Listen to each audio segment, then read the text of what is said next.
I'm Shua, and you are listening to Light Up with Shua,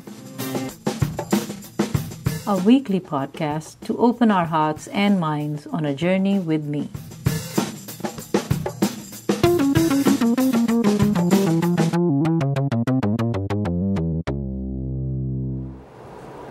Hello, this is Shua, and you are watching Light Up with Shua.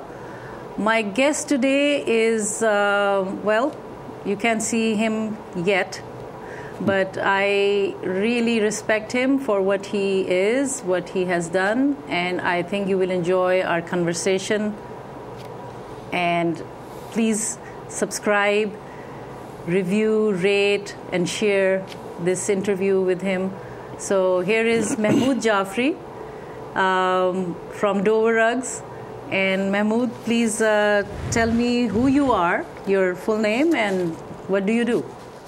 Well, first of all, thank you very much for having me on the show. It's a meaningful work that you're doing, and it's important to bring the kind of guests that you do bring and share the message and the values that we have, especially more so now than ever before. So thank you very much. My name is Mahmud Jafri. I'm a CEO of DOVER Rug & Home, which is, as you may know, a home furnishings, rugs, carpeting. Tell us. That's okay. There might be some people who would like to have some rugs and home furnishings, but yeah, that's why it's a very flourishing business. So I want you to talk about it a little. Sure. Our roots are obviously in imports and manufacturing. Coming from Pakistan, that was a natural phenomena or a business to be in. Mm-hmm. And over the years, we have expanded into other products and other services. Not to mention, we have done something related to Pakistan, but completely unrelated to rugs, which is a squash and a fitness club, which is sort of part and parcel of the culture and the values that I have coming from Pakistan. That was natural to do. We have 3 locations. Our flagship store is in Natick, which is about 36,000 square feet, and also with a squash and a fitness club. We have 1 store in Boston, in Back Bay on Stewart Street, which my son runs. So it is a family enterprise. We'll be coming on to that. Okay. And our 3rd location is in Burlington. And it's the kind of work that I love to do.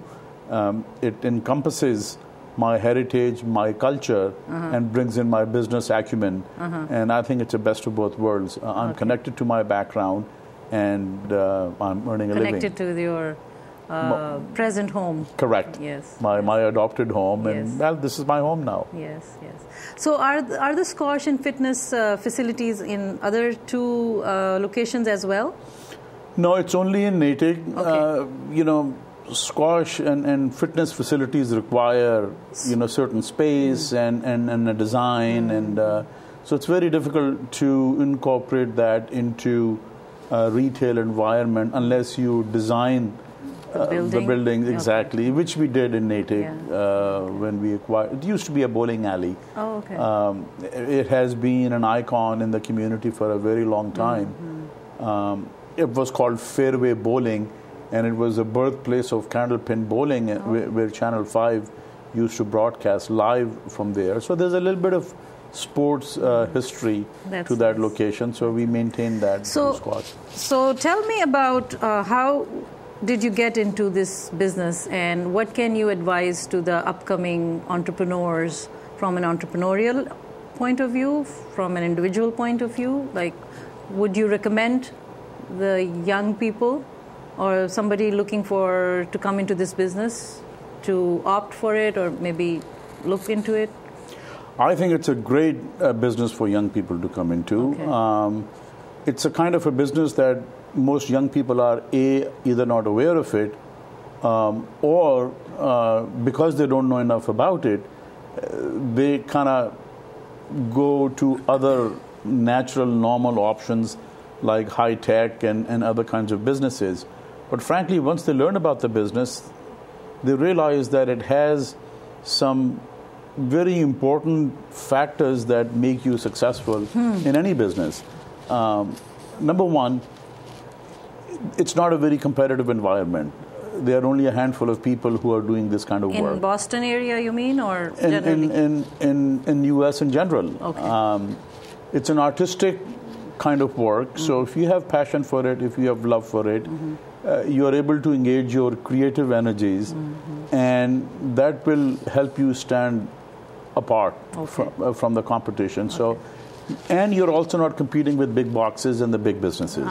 That's a major challenge these days, is that the corporate America is out of control. And the days of your family businesses and young entrepreneurs making a difference is becoming harder and harder. But with the same token, if you are in a field, if you are in a business which is hard for the big boxes to get into, which is this business, because this business requires individual attention, passion, creativity, and you cannot mass merchandise what we do, which is very difficult for big boxes and big businesses to do, because their model works on large volume, mass marketing, mass merchandising. So any young person who has a desire to be in a more creative, artistic field, I think it's a wonderful, wonderful opportunity. What is the degree, or what kind of work they should be doing before to get into this? Is there a particular degree that they should be in? I think there are 2 or 3. Because I know that you are not. You did engineering or something. No, MBA. Oh, okay. You did MBA. Okay. So that works. Right. So basically, there are 3 areas that help you do well in this business. Of course, if you have a business degree, if you have a business background, or if you have passion for business, that is a required expertise that is needed. That is helpful. The second one is if you have an artistic background. So, for example, if you have a degree in textile design or graphic design or anything which is creative, anything that has to do with colors, designs, and scale, interior design, all of those are extremely helpful. Or simply having a desire to make a difference in people's lives, because the kind of work that you do, you're actually really getting into the lives of families and individuals, how they live, what their passion is, what makes them tick, and you do it space by space. You know, what you do in a dining room is different than what you do in the living room. So these minor little details sort of help you get into the lives of people in a very intimate way. That's interesting that you're connecting at different levels with people. It's not only as an individual, but you are connecting and getting into their homes. You know, and in their lives, because they share with you that, look, I have an elderly mother, and she likes this, and I'm concerned about this, and this, and so it's amazing. One would think that buying a rug is an easy. Yes, just a simple thing. Go and get it, right? It's actually not, but it's also very interesting. That's why I'm still thinking. It's taking me longer. That's good. Wonderful. That's good. Thank you so much. So I'll touch upon a little bit on parenting from this angle, like how do you balance work and work and home life. I understand your children are older, but you have been doing this for how long? Oh my God. The retail end of the business, we've been at it for almost 30 years. So your children are in 20s? No, well, one of them is, and 2 of them are 31 and 32. So I guess when you started, they were younger. Yes. Or they were not there, or they were younger, right? Yes. So how did you balance that? It's actually, to me, family and business are not 2 separable faculties or pursuits or challenges. I think your values and your lifestyle has to be the same. It's not that once you go home, miraculously you change, you wear a different hat, and you become a father or a husband or a brother or an uncle. And then when you show up at work, you're a different person. Right. So, I mean, because that's where the conflicts happen. If you try to be other than who you really are, either at home or at work. So I think once you understand that the way you want to treat your family is the same way that the way you want to treat your customers, the people you do business with. So it's very close to your heart then. It's not just a business. Well, I think it has to be. Yeah. I mean, and because it's a family driven business, all the way from making it to marketing it. Yeah. You know, a rug is made in a family environment. Most of these, it's cottage industry. Yeah.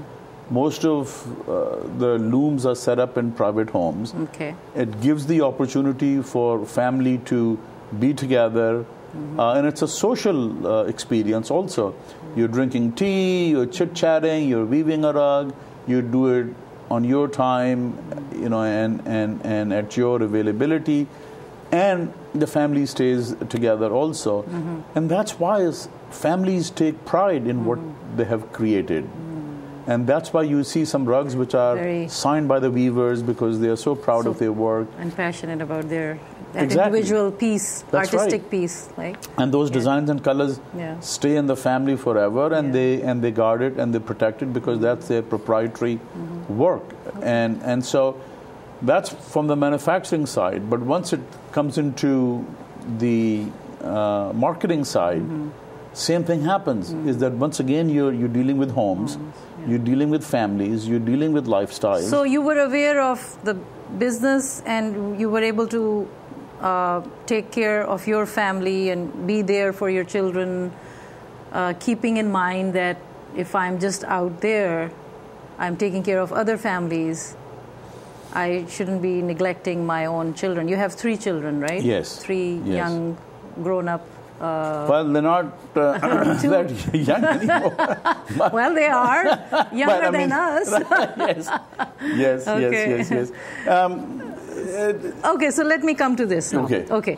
So which role are you more comfortable, being yourself or being a businessman, entrepreneur, a father, any particular title that you like for yourself? I think the title that I love the most is a decent human being, an upstanding citizen, a caring person, a person that makes a difference in people's lives. When I leave the room or when I leave this world, I want people to remember me as somebody who made a difference in their life, inspired them, took them to higher levels, provided inspiration and guidance. That's how I see myself in all of the above roles. And these roles are interchangeable, but the basic values stay the same. Yeah. So these values can be reflected in different, as a father, as a friend, as an entrepreneur. Yeah. Okay. Absolutely. Excellent. So where did you learn to solve the problems? Because I'm learning that we all are not really equipped to solve the life problems.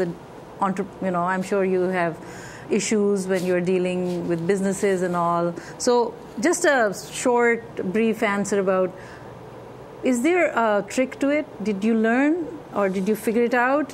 What can you advise us? I can't take credit for saying that I figured it out. And for yourself, I guess. For yourself. Well, I had some very good mentors and guides who sort of helped me through the maze of the world, starting from my grandfather, my father, and uncles. And, once again, it goes back to the family values.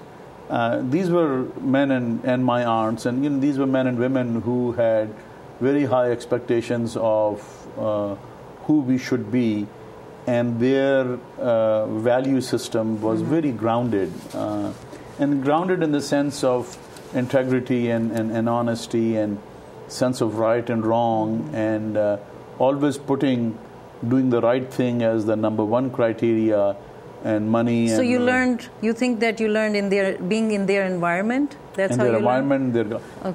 With discussions with them. I mean, one of the, every child gets some kind of a timeout or punishment. Ours used to be that we had to write either a poem or an article or something, and then present it in front of all the cousins and all the friends.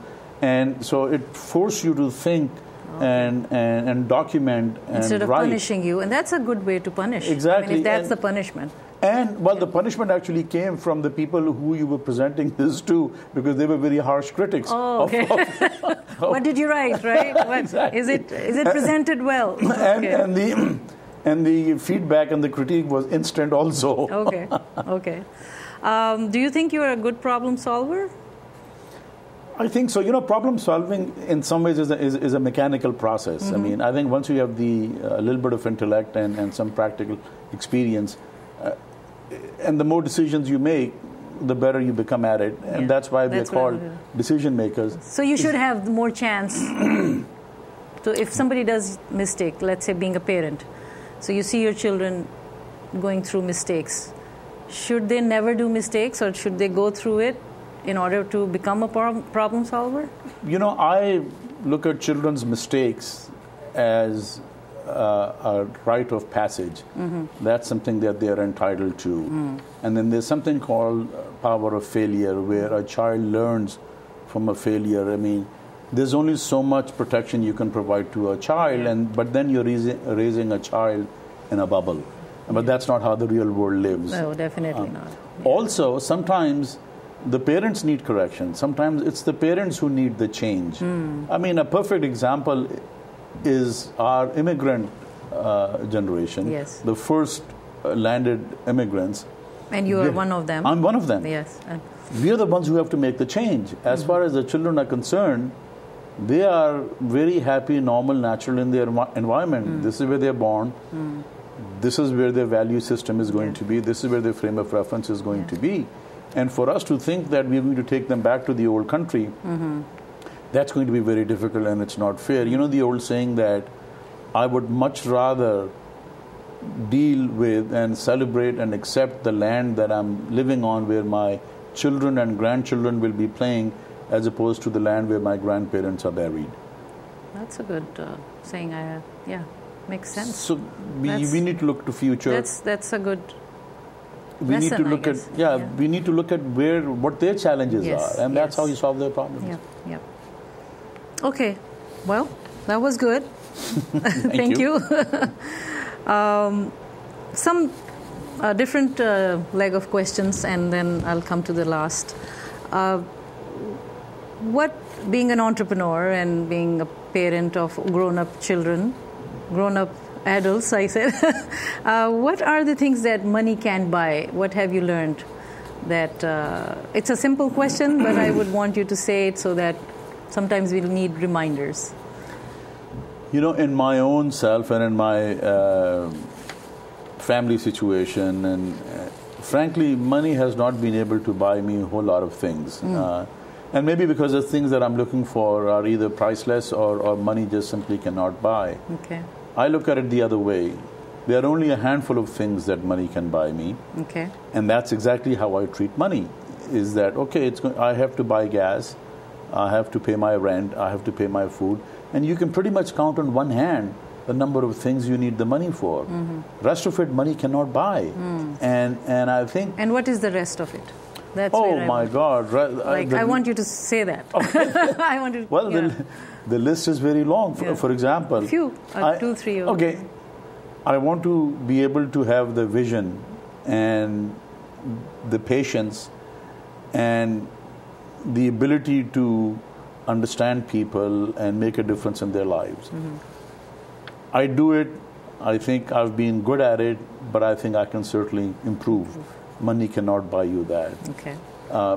Your ability to be a human being which has a really airtight value system that can't be broken, that DNA that we have. And I'm not saying to be at the level of the prophets, but, money can't buy you that. This is good. Okay. Thank you. Yeah, you were right. So there are some values that, some you mentioned.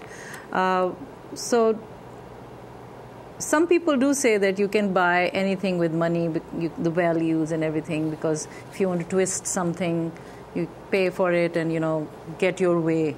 And it happens all the time in every country, in every background. But do you agree with that?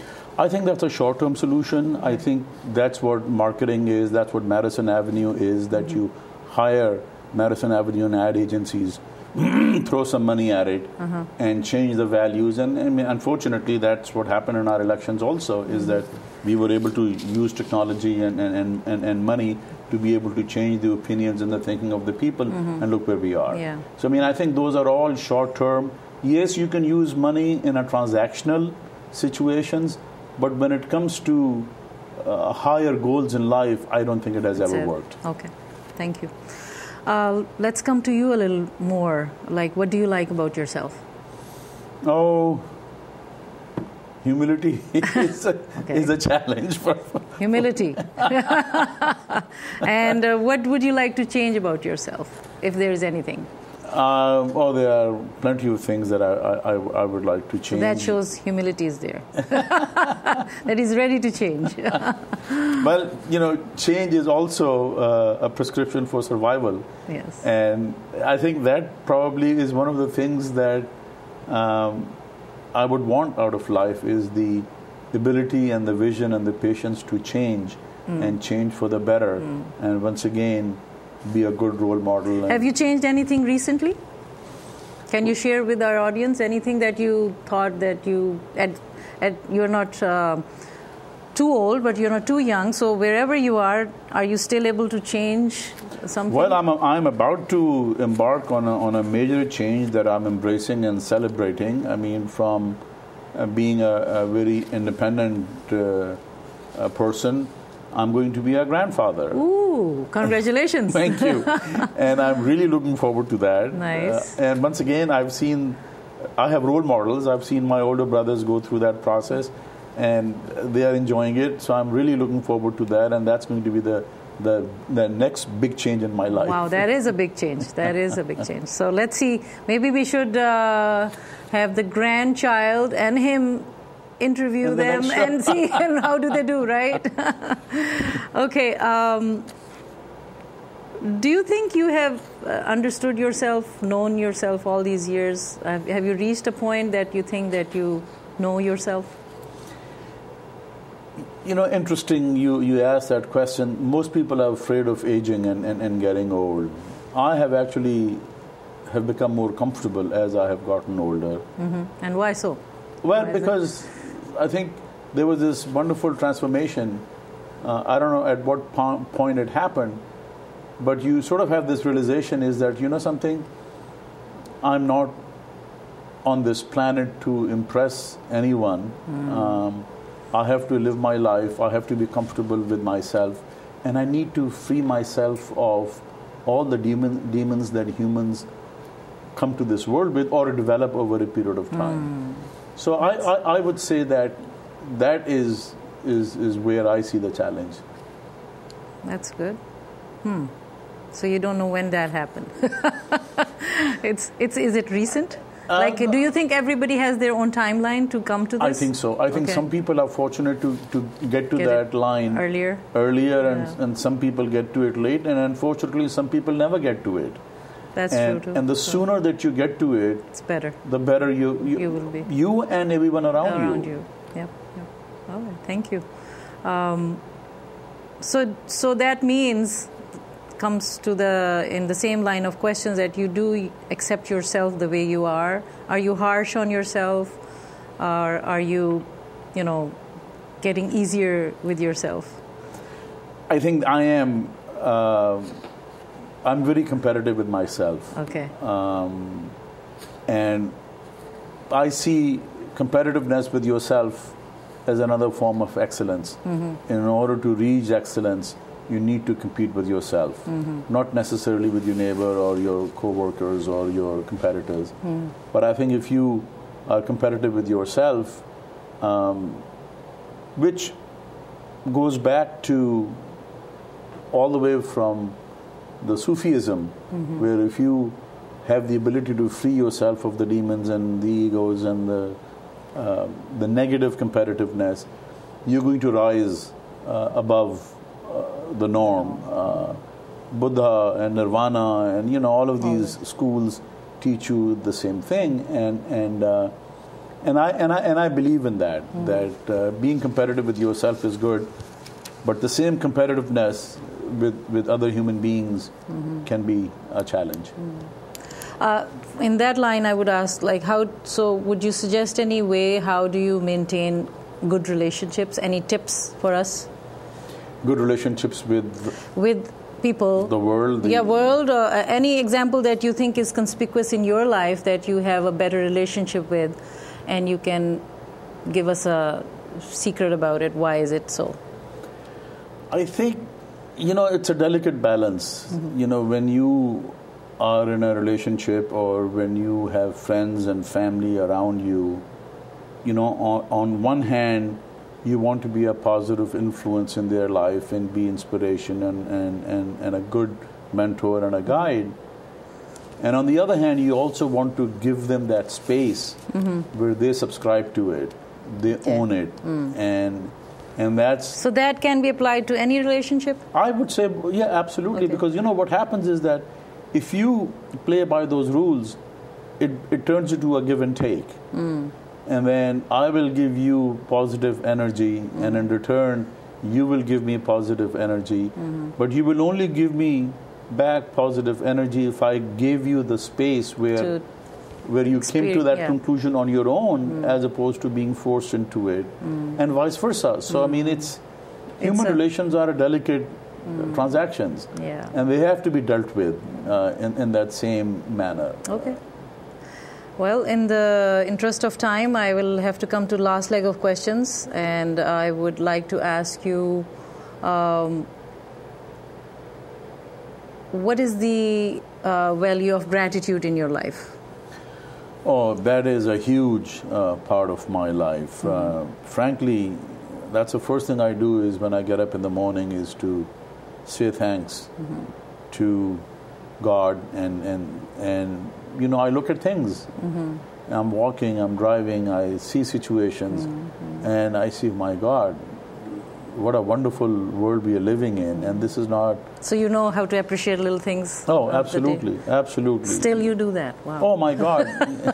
Not that you're old. No, all the way from little spontaneous natural children to landscapes to... I do a little bit of bird watching. Oh, nice. So, simple things in life are, they are constant reminders around you. We just have to have, exactly.